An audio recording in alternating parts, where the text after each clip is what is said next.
जय हिंद ऑफिसर्स, क्या हाल चाल आपके भी स्वागत है आपका टीचर एनडी प्रजीत पर। तो जैसा कि हम जानते हैं हमारा एनडी 2024 का एग्जाम खत्म हुआ। काफी बच्चों ने इसको पेपर को निकाल लिया है, काफी अच्छा स्कोर करा है। मुझे भी मैसेज किया 400 से ऊपर स्कोर कर रहे हैं, लेकिन किसी भी कारण से कुछ बच्चों के कॉलेज एग्जाम या फिर तबियत खराब या फिर कंसिस्टेंसी ना मेंटेन होने के कारण एनडीए 2 2024 का अच्छा पेपर नहीं गया। तो अब वो टारगेट कर रहे हैं एनडीए 1 2025 की, क्योंकि अगर मैं बात करूं एनडीए 1 का एग्जाम जो होता है कंपेयर अगर आप पिछले सेशन से करें तो थोड़ा सा लेवल मुश्किल देखने को मिलता है, क्योंकि ये वाला पेपर आप आसान था, इसके बेस पे आप आगे की तैयारी नहीं करिएगा। एंड खास बात क्या होती है एनडीए 2025 की, आपको पूरा 6 से 7 महीने का आपको ड्यूरेशन का एग्जाम का मिलता है कि आप तसल्ली से बैठ के अपनी तैयारी करिए, कोई गड़बड़ मत कर देना। पूरा समय आपको यूपीएससी दे रही है अपने ड्रीम को, अपने इमोशन को और अपने सपने दिखाए हुए खुद के और अपने पेरेंट्स को पूरा करने का। लेकिन कुछ बातें थी जो मैं अपने लड्डू के साथ सारों के साथ शेयर करना चाहता था। एक दिन ये आई थिंक ये सारी की सारी जो बातें हैं आपके बहुत काम आने वाली है इस ड्यूरेशन के अंदर। ध्यान से सुनेगा क्या क्या वो बातें हैं, एक बार इसके अंदर ध्यान से देखते। देखिए कुछ बातें हैं जी, ये हमारी discipline, manage schedule, consistency, fix and practice right करना है। देखो भाई सबसे इंपॉर्टेंट जो यहाँ पर आती है ना, discipline, manage schedule and consistency. पढ़ते पढ़ते परिणाम बैच में भी आपने देखा कुछ बच्चे आते हैं फिर भाई साहब कंसिस्टेंसी चली जाती है, कुछ रीजन लगा देते हैं कि भाई मेरे बोर्ड के एग्जाम है ये। क्या आपको पहले नहीं पता था कि मेरे एग्जाम आने वाले हैं? अगर आपको अभी नहीं पता आपको मेरे बोर्ड के एग्जाम आने वाले हैं, अगर बोर्ड के एग्जाम आपके आने वाले हैं तो आप अपना उसी से ही टाइम टेबल बना के चलो कि हाँ मैं स्कूल से इतने बजे आऊंगा, मैं इतने बजे ये पढ़ूंगा और इतने बजे ये करूंगा। इन द एंड कंसिस्टेंसी तो मेंटेन करनी पड़ेगी ना। आप जा भी तो ऑफिसर रैंक के ले रहे हो, सपने इतने बड़े क्यों ले रहे हो? फिर अगर इतने बड़े सपने हैं तो बड़े काम भी करने पड़ेंगे ना। अगर छोटे सपने होते तो फिर देखते हम कुछ और मैनेज करते। इसलिए इस बात का ध्यान रखने की, क्योंकि बच्चा काफी ज्यादा बोर्ड में फंस जाता है। इसलिए इस बार जो अपना जुनून बैच आ रहा है उस जुनून बैच के अंदर मैं ये सब बातों को समझता हूं, क्योंकि बच्चा फोन ले बताता है कि सर मैं ऐसा ना हो जाए मैं एनडीए मेरा तो चला ही गया, साथ साथ मेरा बोर्ड भी ना चला। तो इस बार जुनून बैच के अंदर मैंने भाई साहब बोर्ड के एग्जाम की क्लासेस भी ऐड कर दी है, बोर्ड एग्जाम की, यानी कि जो आपको कैसे आपको वहां पे बोर्ड पे वगैरह का पूरा मैं आपको यहाँ पर डिटेल में मैथ्स, फिजिक्स, केमिस्ट्री का भी आपको साथ साथ इंक्लूड हो रहा होगा। इस बात का ध्यान रखते हुए, क्योंकि कंसिस्टेंसी होती है चीजें जो आपको मेहनत यहाँ पर करनी पड़ेगी। जुनून अपना जो ऑफलाइन वाला बैच है।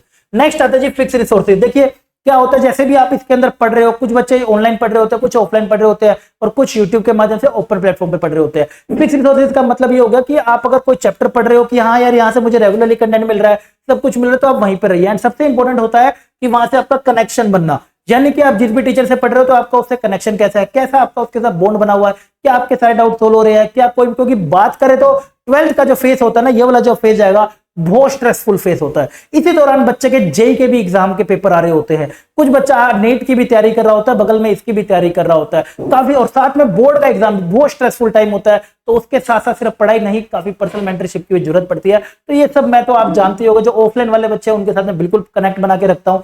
किसी को कोई डाउट होता है तो वो मेरे से व्हाट्सएप नंबर पर कॉल करके भी पूछ सकते हैं, राइट। नेक्स्ट आता है जी प्रैक्टिस राइट कंटेंट। ये सबसे इंपॉर्टेंट है कि आप क्या प्रैक्टिस कर रहे हो। ऐसा ना हो कि आप कुछ भी प्रैक्टिस कर रहे हो, वो प्रैक्टिस आपकी होनी चाहिए कि जो जिससे पेपर में क्वेश्चन आ रहे हैं। यानी कि अगर मैं बात करूं अपने जुनून ऑफलाइन बैच की, जो मैं अपना मॉड्यूल अपने ऑफलाइन वाले बच्चों को देता हूं, बच्चा खुद बताता आके कि सर मैंने आपके मॉड्यूल पढ़ के ना एनडीए तो छोड़ो कितनी बारी निकाल दिया, जेई के पेपर भी मैंने निकाल दिए। मेरी टीएस और नेवी टेक की एंट्री भी आपकी ओपन हो गई है, क्योंकि अगर हम वहां पे बात करें कम क्वेश्चनों पे हमें अच्छी खासी परसेंटेज देखने को मिल जाती है। तो वो कंटेंट आपको पढ़ना है एनडीए 1 2025 के लिए। एक्चुअल कंटेंट राइट पढ़ना जरूरी है, अदरवाइज सब गड़बड़ हो जाएगी। ये 2 पॉइंट आपके सबसे इंपॉर्टेंट होते हैं। ऐसा ना हो कि आप एक चैप्टर पहले मेरे से पढ़ा, फिर उससे पढ़ा, फिर उससे पढ़ा, ये आप अपना टाइम खराब कर रहे हो, इससे कुछ रिजल्ट नहीं आने वाला, राइट। इसके बाद अगर हम बात करते हैं, यहाँ पर आता है हमारे पास गिव इक्वल टाइम। लाइक ऐसा ना हो आप मैथ्स पढ़ रहे हो तो भाई सब मैथ्स ही पढ़ते रह गए, जीएस पढ़ रहे हो तो आप जीएस ही पढ़ते रह गए, साइंस पढ़ रहे हो तो साइंस, सबको बराबर समय देके चलना है। मैथ्स को अगर आपका वीक है तो मैथ्स को थोड़ा सा परसेंटेज 70% कर दो, 30% कर दो, आगे चल के 50-50 कर दो। ये टाइम जरूर देना ना, तो इस बारी की तरह मैथ्स आसान कर दिया लेकिन जीएटी में आप फंस जाओगे, राइट। वो बस अपना ओवर कॉन्फिडेंस ज्यादा नहीं रखना। एंड सबसे इंपॉर्टेंट पॉइंट जो मैं बोलना चाहूंगा, ये मैं भाई साहब डोंट फाइट फॉर बाउंड्री। बच्चा क्या कहता है कि सर मेरे 75 मार्क्स का आपका था, मैथ्स का मेरा 75 का था, मेरे ना 74-72 कुछ आ रहे हैं, 72-73। अगर मेरे 75 आ जाते ना तो मेरी जो कट ऑफ आप कह रहे हो 310, तो मेरी 310 आ जाते। बेटे तू कट ऑफ तो निकाल लेगा, ठीक है, तू मान लेता हूँ एसएसबी भी अच्छे से निकाल लेगा, ये मैं मान रहा हूं। तू घर बैठा बैठा अगर परसेंटेज डेवलपमेंट इन सब पे भी काम कर रहा है तो वो भी निकाल लेगा अच्छे से, लेकिन भाई साहब तेरे मेरिट आउट होने के चांसेस बढ़ जाएंगे। बाउंड्री के लिए कभी मत लड़ना बेटे, बाउंड्री के लिए लड़ोगे तो बहुत रिस्क में रहोगे, बहुत डर में रहोगे। हमेशा अगर आप 75 मार्क्स की अगर हमारी कट ऑफ पड़ रही है तो आप मैथ्स के अंदर 100 से 120 नंबर की फाइट जरूर करा करो। कुछ भी अगर दिक्कत आई तब भी आप अपने सेफर साइड में, कॉमन एरिया में, या आप अपने सेफ रीजन में बैठे होगे। तो कभी भी फाइट अपनी बाउंड्री के लिए मत करना। बाउंड्री की फाइट वाले बच्चे, मेरिट आउट होने वाला दुख जो होता है ना, जो घर में न्यूज आती है मेरिट आउट होगा, वो सबसे बुरी न्यूज होती है। तो इसी बात का अगर आपने रिसोर्सेज की अगर बात हो रही है तो भाई जुनून में इस बारे में अगर मैं बात करूं जो धुआंधार तरीके से सारा ऑफलाइन मटेरियल वगैरह जो भी रहने वाला है इस बारे में मैंने आपको दिखाया भी था, जिसकी डिटेल मैंने यहाँ पर लिंक में दे रखी है, जाके आप कर सकते हो। Personality development, English speaking, everything, SSB and maths जो साथ में बैठ के हो सकता है ना, ऑनलाइन में बेटे एक कमी रह जाती है। देखो और सब्जेक्ट में हो जाता होगा लेकिन मैथ्स में बेटे रह जाती है।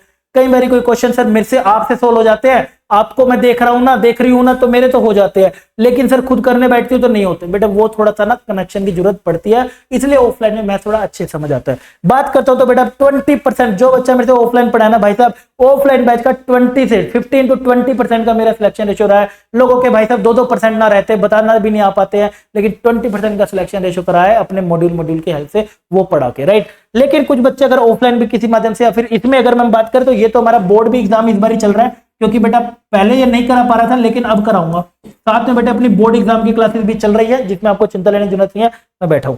नेक्स्ट आता है जी अपना शूरवीर बैच। अगर किसी भी कारण से आपका भाई साहब शूरवीर बैच में नहीं आ पाते हैं ऑनलाइन, भाई साहब शूरवीर बैच खतरनाक बैच होने वाला है, इसकी डिटेल नीचे है, आप जाके वहां देख ले, क्योंकि मैं इसमें नहीं बताऊंगा, बहुत बड़ा वीडियो चला जाएगा। वार्निंग दे रहा हूं, पूरा यूट्यूब पर हमारा अगर ऑनलाइन बात करें सबसे बेस्ट से बेस्ट खतरनाक बैच होने वाला है शूरवीर बैच। मैक्सिमम सिलेक्शन आपको यहाँ से देखने को मिलेंगे, ठीक है।